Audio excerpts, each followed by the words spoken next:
Pa nishtë. Kjo ishte e gjitha që kryeministri Kristian Mickovski kishte të thotë për takimin mes partnerëve të koalicionit për çështjen e provimit të jurisprudencës. Madje deklarata e tij u përcjell edhe nga të qeshura nga zyrtarë që qëndronin prapa shpine, në mesin e të cilëve ishte edhe ministre e Arsimit Vesna Janevska. Se për çfarë qeshën e din vetëm ato, por gjesti i tyre tregoi shumë për jo seriozitetin e tyre, kur bëhet fjalë për një çështje aq serioze që tangon shqiptarët, më saktësisht studentët shqiptar.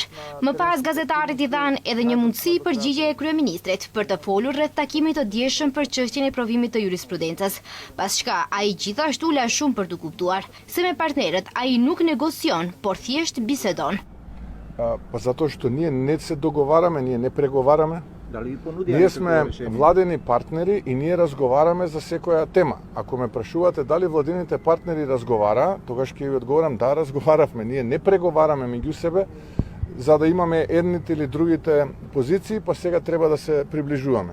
И мислам дека конвергираме кон решение кое што е согласно Уставот и меѓународните стандарти.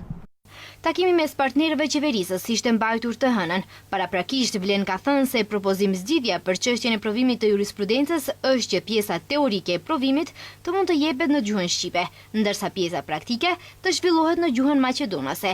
E në takimin e së hënës duhej të vendosej nëse partia e Mickovskit do ta pranonte këtë propozim.